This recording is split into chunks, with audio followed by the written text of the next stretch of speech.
नमस्कार। आज हमारे समाज के लिए एक और दुखदाई खबर ये है कि रियासी के ग्रैनमोर इलाके से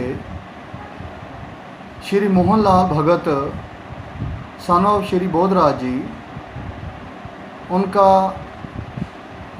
कत्ल कर दिया गया है। उनकी लाश कल बहुत घर से दूर मिली है और उसके बारे में पूरे रियासी में हड़कंप मचा हुआ है और लोगों का कहना है कि आए दिन रियासी में कत्ल होते जा रहे हैं और आज तक पिछले थोड़े समय में ही 6 कत्ल हो चुके हैं। पिछले दिनों में ही उधमपुर में राहुल भगत जी का कत्ल हुआ था। आज एक और कत्ल ने हमारे समाज के लिए एक नया प्रश्न चिन्ह पैदा कर दिया है और इसके लिए हमें ज़ोर शोर से सरकार से ये मांग करनी चाहिए कि ऐसे जो हमारे समाज के लोगों के कत्ल होते जा रहे हैं उसके लिए न्यायिक जांच होनी चाहिए, सीबीआई द्वारा उसकी जानकारी होनी चाहिए। आओ इसके बारे में जो पूरी रिपोर्ट है वो हम आगे बताते हैं। Myself professor Rajkumar Bhagat, national president Bhagat महासभा।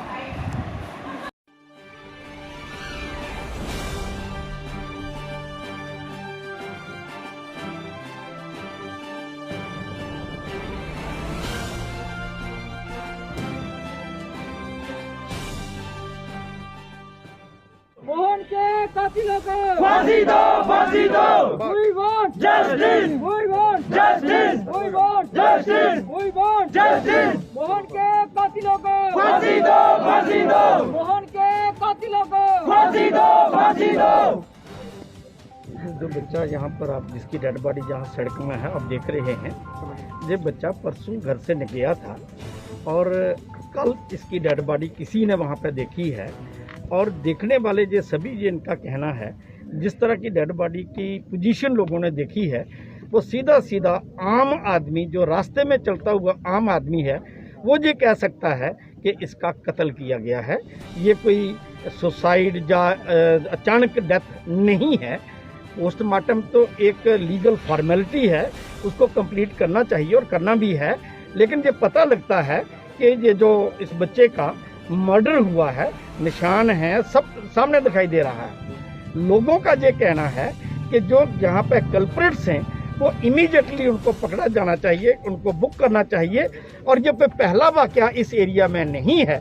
आम लोगों के अंदर जो रोष है, असली बात ये है कि सिर्फ इसी बच्चे की बात नहीं है, ये छठा मर्डर है इस एरिया के अंदर और इससे पहले जो 5 यहाँ पे हुए हैं अभी तक कोई अरेस्ट नहीं है, कोई उसकी जानकारी नहीं है कि कोई कौन जहाँ पे इन्वॉल्व था, कैसे उनका मर्डर हुआ है।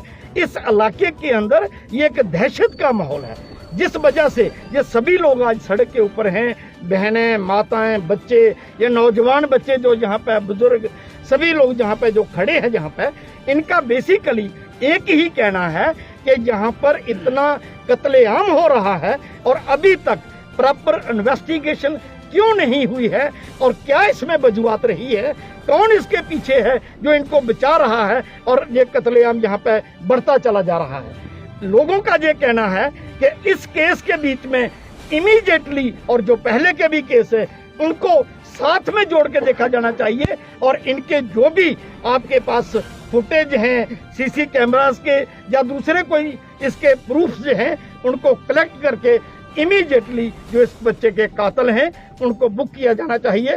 यही हमारे सभी लोगों की ये डिमांड है। ये नौजवान बच्चे जो सड़क पे आज इतनी बड़ी धूप में डेड बॉडी के साथ यहाँ पे खड़े हैं इनका यही कहना है। एक गरीब परिवार है, मैं देख रहा था इनके बेटी और बेटे को देख रहा था, उसकी मिसेस को देख रहा था, छोटे छोटे बच्चे हैं, इनके घर की क्या पोजीशन होगी, क्या हालात होंगे, ये सब लोगों के सामने इस पिक्चर को उजागर किया जा रहा है।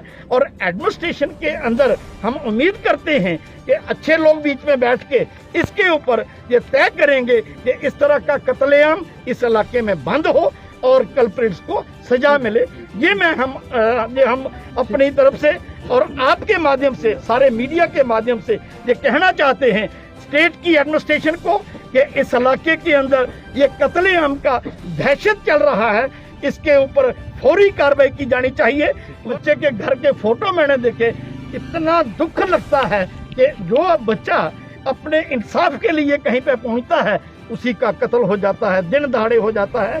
स्टेट की एडमिनिस्ट्रेशन और स्टेट की सरकार क्या कर रही है ये समझ में नहीं आ रहा है। ये क्यों इतना कत्लेआम यहाँ पे बढ़ रहा है। मैं आपके माध्यम से प्रार्थना करता हूँ कि इस तरह के कदमात किए जाएं कि इन चीज़ों के ऊपर रुकावट बन सके। शुक्रिया। प्रोटेस्ट हले तक जारी रहना जितने तक असं इंसाफ नहीं मिले। ये मतलब कोई छेवां कतल है, ये कोई कार्रवाई नहीं हुई, अद्धे तक जी रुकी जाती। सारे लोगों का ये है कि मतलब ये काम नहीं चलता रहा अगे भी, जो मतलब 6 महीने बाद जो कतल होंगे रहा तो पुलिस जी एडमिनिस्ट्रेशन जी सुती रहे, इस गल सारे इकट्ठे होना पे। हम चाहते हैं ना, जो इसकी लड़के की डेथ हुई है, इसकी डेथ नहीं हुई है, इसका मर्डर हुआ है, जो भी हैं हमने सभी इकट्ठे हुए हैं। जब इकट्ठे नहीं होते थे, आप मीडिया के माध्यम से हम कहना चाहते हैं इसका इंसाफ नहीं होगा, हम फिर सड़कों में आएंगे, फिर हमने आंदोलन करना पड़ेगा। हम किसी से डरने वाले नहीं हैं। एसएचओ साहब ने हमने पूरा सुझाव दिया है, इंस्पेक्टर साहब जितने भी आए हैं सारे हमारे पुलिस के अफसर, उन्होंने पूरा भरोसा दिया है। हम जितने बंदे अरेस्ट करेंगे, जो हमारे सीसी कैमरे हैं इनके फोटो निकाले जाएं, कहाँ पेट्रोल पंप के लड़के तेल डाला है, ऐसे नहीं हुए। पहले भी एक मर्डर हुआ है, पहले भी छुप गया है। हम पूरे जद्दोजहद करेंगे, मर्डर की तक्कोगारी करके छोड़ेंगे, पर हमारी जान भी जाए। एसएचओ साहब ने पूरा भरोसा दिया हमें, एसएचओ साहब को पूरा भरोसा है, एसएसपी पूरा भरोसा है। जल्दी से जल्दी बंदे अरेस्ट किए जाएं।